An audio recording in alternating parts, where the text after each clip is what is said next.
Jake here. Thank you for taking a trip to the past with me. The original podcast version of The Americans will be released weekly, but if you don't want to wait, then go to jakebible.substack.com and become a paid subscriber. You'll receive access to all of The Americans as well as early release novels, audiobooks, and other exclusive extras. That's jakebible.substack.com. Now enjoy the original podcast production of The Americans. Cheers. Warning. This podcast reading is for mature audiences only. You will not be warned again. Welcome to the podcast reading of Jake Bible's The Americans, Book 2 in the Dead Mech Apex Trilogy. The Americans is a sidequel to Dead Mech, meaning it takes place simultaneously with Book 1. You can listen to this novel first or start with Dead Mech. Go to jakebible.com for more information on this podcast, Dead Mech, and other fiction by Jake Bible. Enjoy.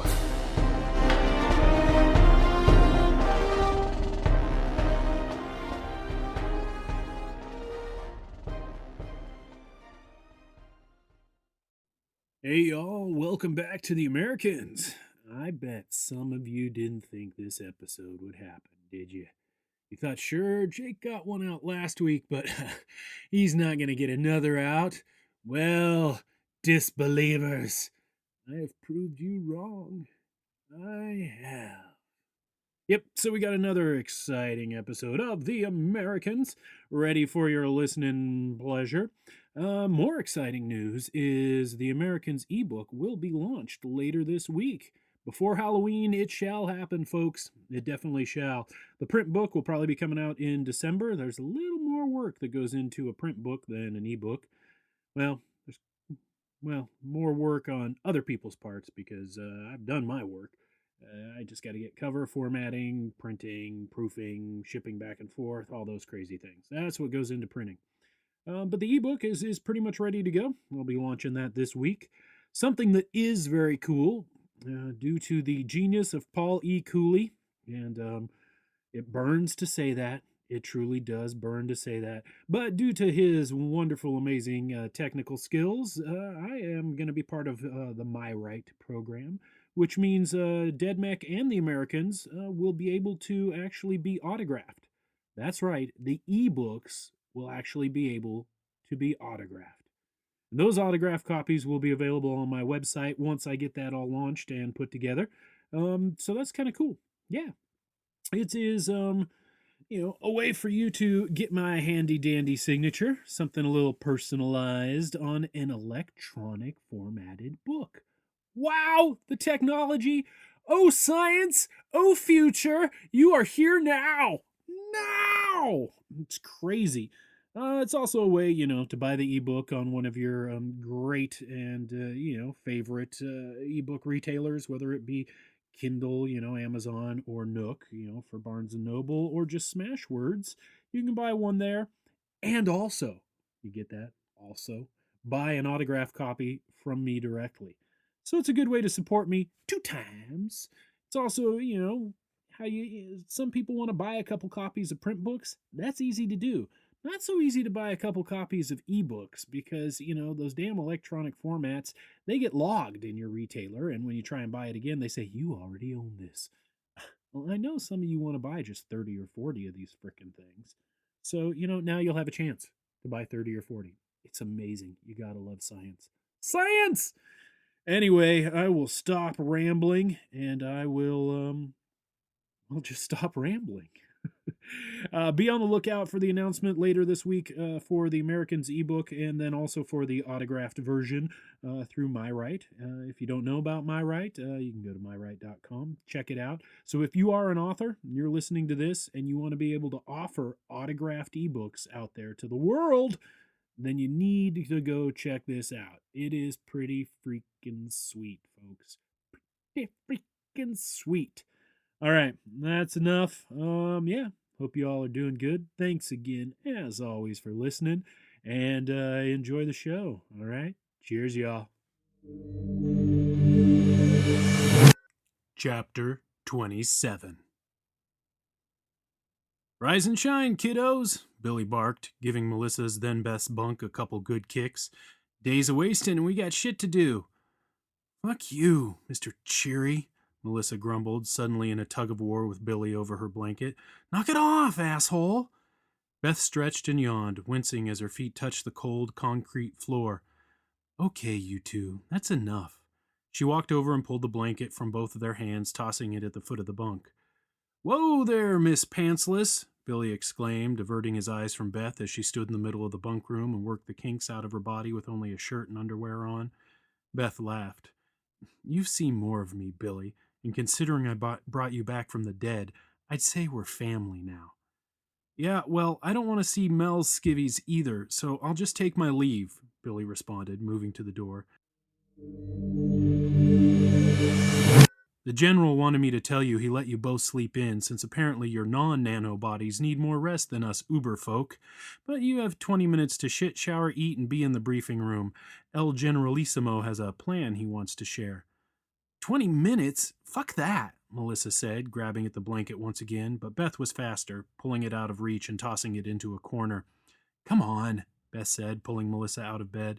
It takes you 10 minutes just to shit, so you better get moving. I'm going to pretend I didn't hear that, Billy laughed from the hallway, already gone and moving to his next task. You get any rest? Alex asked from the cockpit door. Stiles swiveled in the pilot's chair and laughed when he saw Alex's face. Damn, I haven't seen you this happy since those Italian triplets locked you in their room that time in Bern. I'd have to say you got you some. A gentleman doesn't speak of such things, Alex grinned, holding up his hand before Stiles could respond. Now, on to business at hand. We need to talk before the briefing. What's up, boss man? Stiles asked. You got that look on your face that means trouble and guilt. It's both, Alex said seriously, taking a seat in the co-pilot's chair.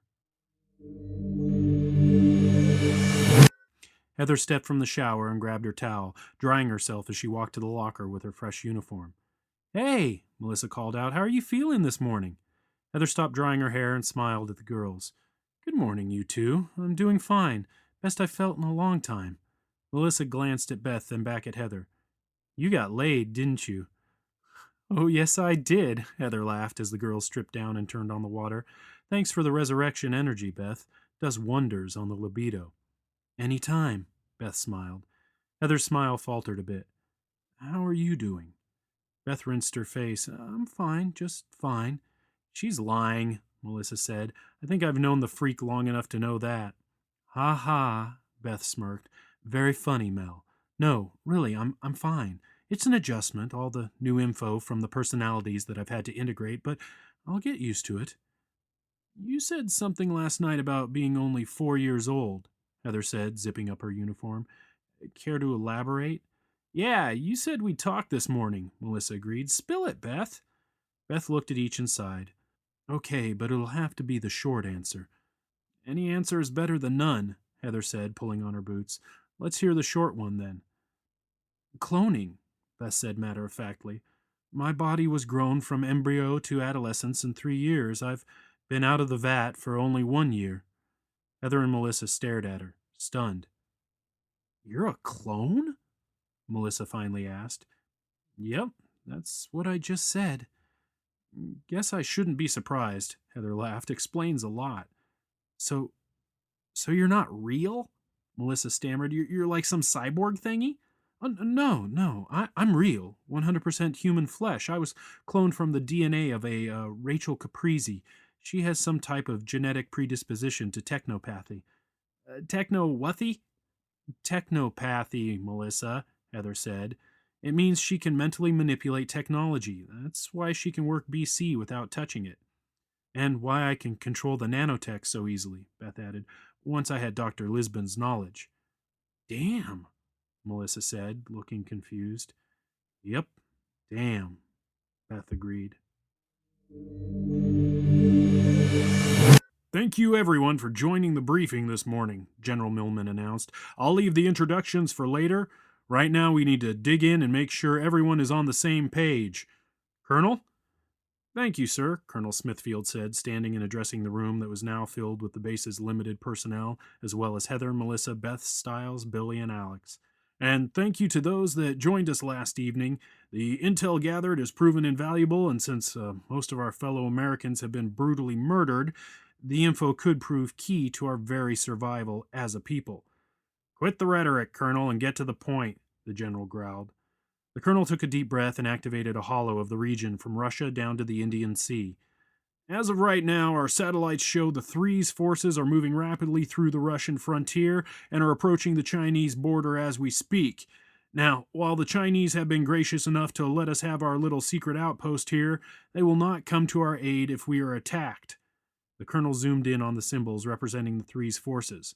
Now, as of 0845, what was a single contingent has now branched into two. Projected routes show the larger of the two forces heading off through China, more than likely on a course to Beijing. I'm sure the Chinese have already noticed this and are reacting accordingly. Are we in communication? Heather asked. They're our allies. They cut communication with us the second forces split, Colonel Owens interrupted. Our guess is they aren't sure if the smaller force is coming to join us or if it's coming to attack us. Our relationship has always been tenuous at best. Recent events have stretched it to near snapping. We don't think they will attack us. At least we hope not, Colonel Smithfield continued. But all bets are off, and we have to act as if we are truly on our own. Except for Australia, Brazil, Mexico, and Canada, Colonel Owens added. Canada? Billy interrupted. Who the fuck is Canada? That'll have to wait until later when we move out, the general answered. Let's finish the briefing first, please, Mr. Brenton. Move out? What? Billy asked, but quickly shut up when Heather kicked him in the shin. Please continue, Colonel, General Millman glared at Billy. Right. To the task at hand, Colonel Smithfield continued. Regardless of allies, attackers, or motives, we cannot hold this post against the forces the three are throwing at us. We are too small a group and designed for covert intelligence, not for full-on battlefield combat. Most of you are field agents and only joined us recently. We'll have to play to our strengths, not take them head on. Are they really sending that many at us? A lieutenant asked from the back wall. It's not the numbers so much as their capabilities, Colonel Owens answered. If I may, Your Highness? Alex stood and walked over to the colonel. It's Alex, please. The colonel just nodded and pulled his sidearm as Alex rolled up his sleeve and held out his forearm. Sorry about this, the colonel apologized. Has to be done, Alex responded, gritting his teeth as the colonel squeezed the trigger. The whole room jumped, many shouting, their hands instinctively going to their own sidearms, but soon the room was silent as Alex's wound knitted back together. That is what we are up against, folks, General Millman barked. Every last one of those troopers can do that. They are unstoppable. Which is why we are going to try to stop them, Colonel Owens said, taking over the briefing. We're going to evac immediately, as soon as this briefing is over. Right now? Billy asked. Didn't you say they were barely at the border? That's thousands of kilometers away. The viral nanotech is not all they have, Colonel Smithfield said. Their HAVs are moving at a speed we haven't seen before. We aren't sure how, but it looks like they have new mag drive tech as well. And we don't know what other tech they may have at their disposal, General Millman added. We have known for a while that something was going to happen, but the three have kept things pretty well hidden. Until they nuked half the continent, Melissa muttered. Yes, Miss Brenton, until that, the general said. But that is the past. We have to look to the future. We will be splitting into two divisions, Colonel Owens said. The first division will be made up of several of our most skilled combat ghosts. Many of the people present nodded in acknowledgement. That division will be heading into battle against the Threes forces and will hopefully give us enough room to get to our destination. Leading that division will be Miss Walton. They will be transported by Prince Tartarov's aircraft, which can get them there much faster than HAV. What? Melissa shouted, jumping to her feet, her face filled with rage as she turned on Alex and Heather. You two just came back from the dead. You can't leave now. Sit down, Mel, Beth said quietly, tugging at Melissa's arm. Melissa yanked her arm away and turned to the general. No way! They are not going! Miss Brenton, you are an activated ghost, am I correct? The general asked calmly. Yes, but then you are under my command now, and you will do as ordered. Right now, I order you to sit the fuck down and shut the fuck up. General, Alex warned, I'm sorry for the bluntness. No, I'm not sorry for the bluntness, the general began, getting to his feet. He started to pace back and forth, his eye falling on everyone in the room in turn. I'm not sure all of you understand what is going on, so let me explain it simply. We are fighting for our very survival. We have lost nearly 80% of the American population in the world. 80 fucking percent! I don't intend to lose much more, but in order for the majority of us to survive, we will have to have tactical sacrifices. That is how this is going to work.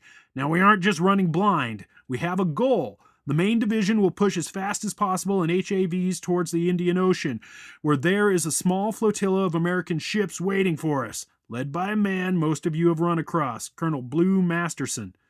There were many sounds of surprise and approval. Blue made it? Heather said, surprised. How? I'm sure he was at Suffolk Base when it was destroyed. He was, the general agreed, a wide smile on his face. But if you know Blue, he's one hard-to-kill motherfucker. Somehow he protected himself, and his son, Charlie, was able to get him out of there along with several techs. They met up with some ships that survived and have been picking up stragglers along the way. It's not a proper navy in any way, so we have a limited window to rendezvous with them. If they come under heavy attack, they will lose. But, General, a corporal piped up, that's straight through the dead zone. Won't the radiation be too dangerous, even with the HAVs? Radiation? The general bellowed. You have access to some of the most top-secret intel in the world, and you are asking about the radiation in the dead zone? There ain't no fucking radiation in the dead zone. That was clean generations ago. I like this guy, Styles whispered to Billy. Now, what we do have to deal with is mutant fucking zombies, the general continued. And these aren't viral techno zombies either. These are your great-great-great-great-grandfather zombies, but 10 times fucking worse. The former radiation mutated those fuckers so they are mean, fast, strong, and downright sneaky. You stop to piss and you'll have 30 on you before you can get your fly down. Once we hit the atmospheric barrier, SHIELD will be pushing through non-stop. General? Another lieutenant asked. What have they been feeding on? The dead zone is well, dead. How the fuck should I know? The general bellowed. Do I look like a fucking zombie wrangler to you? The general changed the holo to a view of India. We don't have much time, so I'll make this simple for you all. You see those dark patches? The general zoomed in. Those are groups of zombies, hundreds of them packed together. He flipped the image about, showing many different regions. They group like this all over the country. We don't know why, and we don't know how they stay alive. The original plague that nearly wiped out North America created zombies that would starve and waste away. These do not. Several hands were raised. That's it for question time. You'll get more info on the road. You've all been given your assignments, so load up and get ready to move out. Anything you don't know, you'll learn on the way. It's going to be a long ride to the ocean. Those not going with us, but with Prince Tartaroff, I wish you Godspeed. Melissa grabbed Heather by the arm in the hallway. What the fuck do you think you're doing? Let go, Melissa, Heather said calmly. I'm best suited for this. But it's a suicide mission. What about me? You're just going to leave me? Heather took Melissa by the shoulders. I don't know you. I'm sorry, but the Melissa I know is 4 years old. But those memories will come back, Melissa insisted. No, Mel, they won't. I got the scans back from the techs. Where new memories should be is nothing but unmapped gray tissue. My brain was repaired, but those memories were lost forever. I'm not the Heather Walton that you've grown up with. That woman died on an exam table in Russia and isn't coming back. It's time for me to join her. Come on, Mel, Beth said gently, pulling her away towards the express lift that would take them down through the mountain and the waiting HAV convoy. No! Melissa screamed, turning and taking a swing at Beth. Beth dodged easily, swatting Melissa's wild punch. She's my family! My only family! Bullshit, Mel, Beth said, blocking and ducking as Melissa pressed the attack. You have Billy. He's your uncle. And considering what we've been through, you've got me. Beth ducked one last punch and grabbed Melissa in a bear hug, pinning her arms to her sides. Beth pressed her forehead to Melissa so she couldn't headbutt her and looked directly in her eyes. We're family, Mel.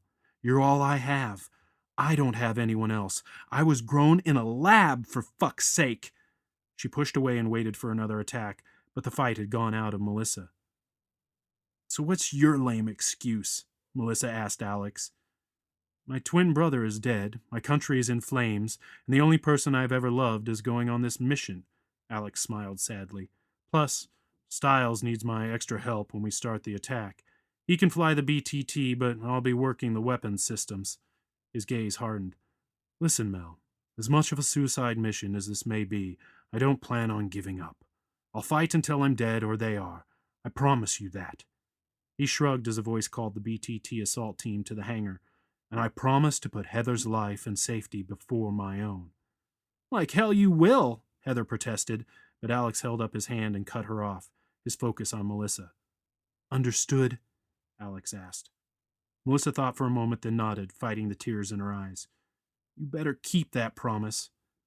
With my dying breath, Alex said, trying to keep his own emotions in check. He grabbed Melissa and hugged her. You just keep yourself alive. I'll expect Super Ghost here to help with that. Beth laughed. I'll do everything I can, as long as she listens. Fat chance, Heather said, pushing Alex aside and hugging Melissa herself. She never listened when she was little. I doubt she will now. The voice called the BTT assault team once again, and Melissa and Heather separated. I love you, Mel. I always will, Heather said, turning quickly so Melissa couldn't see her tears. Alex nodded to them both and followed quickly. The two girls turned and headed to the lift. They found Billy standing around the corner, wiping at his own eyes. What are you blubbering about? Melissa asked harshly. You find out there won't be scabs in the new world? Don't be a bitch, Mel, Billy snapped. We're all hurting over this. Melissa began to protest, and Billy jabbed a finger in her face. I'm not a junkie anymore, Mel. That nanotech zombie shit cleaned that right out of my system. I don't even have a hint of a craving. But if you keep ragging on me, then I'll take up a new addiction. Kicking your ass. He began to stop away, but stopped. Is that what you're wearing? What about your suit you made back in Russia? Melissa's eyes widened. I can't believe I forgot about that. She turned on her heel and sprinted towards the hangar. I'll be right back. Tell the general to make sure to bring plenty of BC to manipulate. I have work to do. Come on, freak, I need you. Beth smiled at Billy and shrugged, running after Melissa. Tell the general? Billy asked aloud, all by himself. Yeah, I'll get right on that, since I'm his favorite person.